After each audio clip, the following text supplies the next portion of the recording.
L'application L'entraînement du footballeur est désormais disponible gratuitement. Le travail individuel est indispensable pour performer au haut niveau.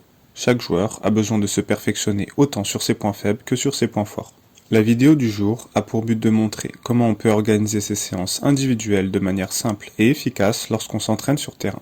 La première partie d'une séance individuelle ou encore la partie 0 est bien entendu la partie échauffement et préparation. Durant celle-ci, on devra réaliser des exercices de mobilité ou d'étirement dynamique sur l'ensemble du corps. On veillera à ne pas tenir les positions trop longtemps afin d'activer les muscles et de ne pas les endormir. Durant celle-ci, on pourra de même courir un peu ou réaliser un échauffement type match, c'est-à-dire en effectuant les gammes athlétiques telles que montée de genoux ou talons-fesses par exemple. Enfin, on pourra faire de l'activation musculaire en utilisant des élastiques ou faire quelques exercices légers au poids du corps. Cette phase 0 devra durer au moins 5 minutes et pourra aller jusqu'à 15 à 20 minutes. Une fois bien préparé, on passera à la partie physique ou athlétique de la séance. On pourra aborder plusieurs aspects durant celle-ci, tels que l'équilibre, la motricité, la vitesse, la vivacité ou l'endurance par exemple. Quel que soit l'aspect, on devra ici aussi monter crescendo dans l'intensité afin de ne pas brusquer le corps. Il sera important de varier les thèmes de travail et d'insister sur les aspects qui nous semblent les plus importants pour nous. On veillera dans un premier temps à développer nos points faibles s'ils sont pénalisants, puis on insistera majoritairement sur nos points forts car ils auront un potentiel de développement plus intéressant. Il sera important de même de varier les exercices et de ne pas travailler seulement sur ce qu'on maîtrise correctement. La progression physique ou athlétique demandera donc de sortir de sa zone de confort en faisant de nouvelles choses. Cette phase de l'entraînement ne devra pas dépasser 40 minutes en travaillant dans cette disposition et devra rester assez intensive. Les temps de repos devront être suffisants afin de mettre de la qualité sur chaque passage. Bien entendu, si on cherche à développer l'endurance plutôt que la force, on prendra des temps de repos assez courts et inversement.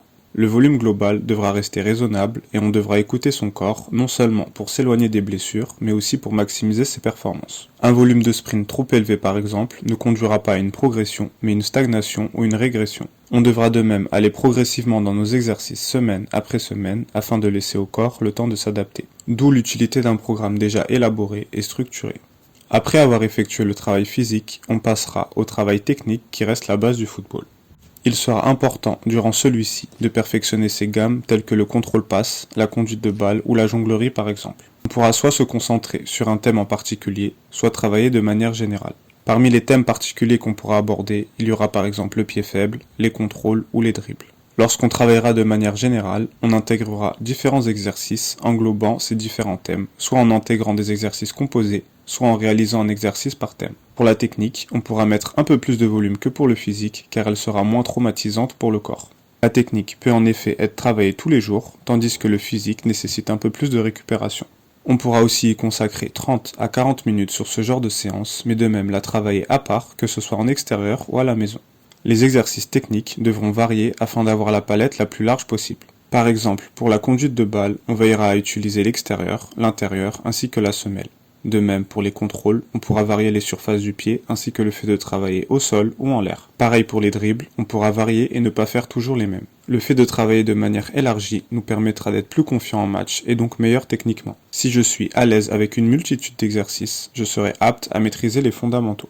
Enfin, on pourra terminer sa séance par des situations au poste ou des points spécifiques à travailler. On pourra par exemple reproduire des actions qu'on peut retrouver en match afin de les perfectionner en les répétant à plusieurs reprises. Ces actions seront différentes selon le poste auquel on évolue. Si je suis un joueur offensif, je devrais intégrer de la finition ou encore de la percussion.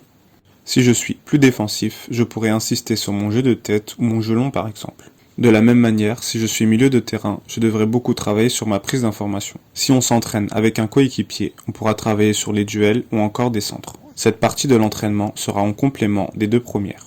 Le volume dessus se fera en fonction de la fatigue déjà présente. On commencera par les situations les plus éprouvantes comme les duels ou la percussion et on finira plus calmement avec des frappes ou des centres par exemple.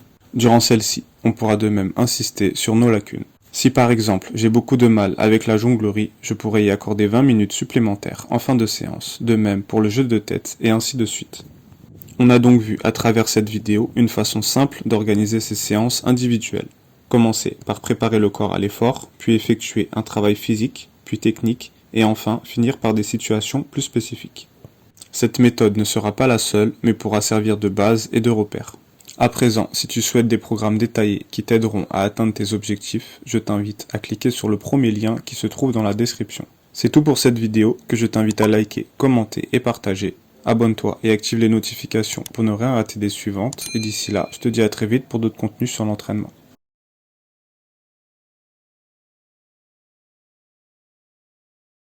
Donc voilà, je recommande ce livre pour les footballeurs.